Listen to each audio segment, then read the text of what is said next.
Hello friends, ನಾನಿವತ್ತು ನಿಮಗೆಲ್ಲ ಮಸಾಲ ಪಾಪಡ್ ಈಸಿಯಾಗಿ ಹೇಗೆ ಮಾಡ್ಕೋಬೇಕು ಅಂತ ಹೇಳ್ಕೊಡ್ತಾ ಇದ್ದೀನಿ. ಇದು ಲಿಜ್ಜತ್ ಹಪ್ಪಳ ಅಂದ್ಬಿಟ್ಟು ಮಾರ್ಕೆಟ್ಗಳಲ್ಲೆಲ್ಲ ಸಿಗುತ್ತೆ. ನಿಮಗೆ ಬೇಕಾದರೆ ಆನ್ಲೈನಲ್ಲೂ ಕೂಡ ಸಿಗುತ್ತೆ. ಈ ಹಪ್ಪಳದಿಂದ ಮಸಾಲ ಪಾಪಡ್ ಹೇಗೆ ಮಾಡೋದು ಅಂತ ನಾನು ನಿಮಗೆ ಇವತ್ತು ಹೇಳ್ಕೊಡ್ತಾ ಇದ್ದೀನಿ. ಇದಕ್ಕೆ ಬೇಕಾದಂಥ ಇಂಗ್ರೀಡಿಯೆಂಟ್ಸ್ ಬಂದು ಒಂದು ಈರುಳ್ಳಿ, ಒಂದು ಟೊಮ್ಯಾಟೊ ಮತ್ತು ಕೊತ್ತಂಬರಿ. ಹಸಿಮೆಣಸಿನ್ಕಾಯಿ ಬೇಕಾದರೆ ನಿಮಗೆ ಆಪ್ಷನಲ್, ನಿಮಗೆ ಬೇಕಾದರೆ ಹಾಕೋಬಹುದು. ಮನೇಲಿ ಮಕ್ಕಳಿರೋರಾದರೆ ಅದು ಮಧ್ಯೆ ಮಧ್ಯೆ ಬರೋದ್ರಿಂದ ಅವರಿಗೆ ಖಾರ ಅನಿಸುತ್ತೆ. ಸೊ ಹಾಗಾಗಿ ಅದನ್ನು ನಾನು ಸ್ಕಿಪ್ ಮಾಡಿದ್ದೀನಿ.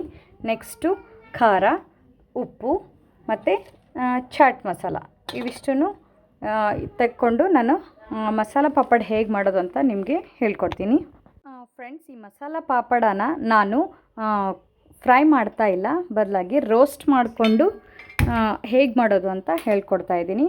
ಆಲ್ಮೋಸ್ಟ್ ಮಸಾಲ ಪಾಪಡನ ಸ್ಟ್ರೀಟ್ ಫುಡ್ಗಳಲ್ಲಿ ಹಾಗೆ ರೆಸ್ಟೋರೆಂಟ್ಗಳಲ್ಲಿ ತಿಂದೇ ಇರ್ತೀರ. ಬಟ್ ಮನೆಯಲ್ಲಿ ಮಾಡ್ಕೊಳ್ಳೋದು ಅದೊಂಥರ ಟೇಸ್ಟ್ ಚೆನ್ನಾಗಿರುತ್ತೆ ಮತ್ತು ಮಕ್ಕಳಿಗೆ ಹೆಲ್ದಿಯಾಗಿ ಕೂಡ ಇರುತ್ತೆ. ಇವಾಗ ಸ್ಟವ್ ಆನ್ ಮಾಡಿಬಿಟ್ಟು ಹೆಂಚನ್ನ ಕಾಯೋಕ್ಕಿಟ್ಟಿದ್ದೀನಿ. ಹೆಂಚು ಕಾದ್ಮೇಲೆ ಹಪ್ಪಳನ ರೋಸ್ಟ್ ಮಾಡ್ಕೊಂಬಿಡೋಣ. ಹಪ್ಪಳನ ರೋಸ್ಟ್ ಮಾಡ್ಕೋವಾಗ ಸ್ವಲ್ಪ ನೀವು ಎಣ್ಣೆಯನ್ನು ಹಾಕ್ಕೊಂಡು ರೋಸ್ಟ್ ಮಾಡ್ಕೋಬಹುದು. ಸ್ವಲ್ಪ ಮೀಡಿಯಮ್ ಫ್ಲೇಮಲ್ಲೇ ಚೆನ್ನಾಗಿ ರೋಸ್ಟ್ ಮಾಡ್ಕೊಳ್ಳಿ. ಈ ಥರ ಎಣ್ಣೆ ಹಾಕ್ಕೊಂಡು ನಾವು ರೋಸ್ಟ್ ಮಾಡ್ಕೊಳ್ಳೋದ್ರಿಂದ ಹಪ್ಪಳ ಶೈನಿಂಗ್ ಆಗೂ ಕೂಡ ಇರುತ್ತೆ.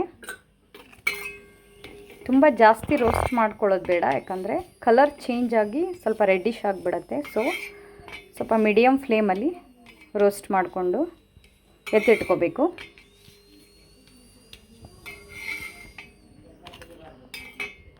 ಫ್ರೆಂಡ್ಸ್, ನಾನಿವಾಗ ಪಾಪಡ್ ಮೇಲೆ ಮಾಡಿಟ್ಕೊಂಡಿರೋಂಥ ಇಂಗ್ರೀಡಿಯೆಂಟ್ಸ್ನ ಹಾಕೋತಾ ಇದ್ದೀನಿ. ಮೊದಲಿಗೆ ಸ್ವಲ್ಪ ಚಾಟ್ ಮಸಾಲಾನ ಹಾಕೋತಾ ಇದ್ದೀನಿ.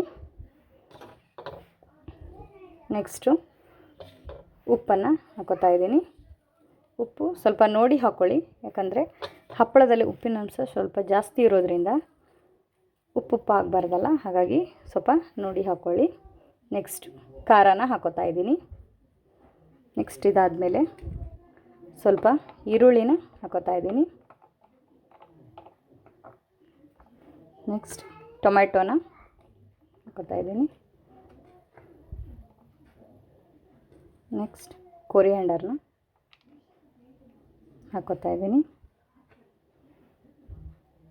ನೆಕ್ಸ್ಟ್ ನಿಮಗೆ ಇದು ಲೆಮನ್ ಜ್ಯೂಸನ್ನ ಹಾಕೋತಾ ಇದ್ದೀನಿ, ಯಾಕಂದರೆ ಖಾರ ಮತ್ತು ಉಪ್ಪಿನ ಜೊತೆಗೆ ಹುಳಿನೂ ಇದ್ದರೆ ಸ್ವಲ್ಪ ಟೇಸ್ಟ್ ಚೆನ್ನಾಗಿ ಬರುತ್ತೆ ಅಂತ ಸ್ವಲ್ಪ ಲೆಮನ್ ಜ್ಯೂಸನ್ನ ಹಾಕೋತಾ ಇದ್ದೀನಿ. ನೋಡಿ ಫ್ರೆಂಡ್ಸ್, ಮಸಾಲ ಪಾಪಡ್ ಇವಾಗ ರೆಡಿಯಾಗಿದೆ.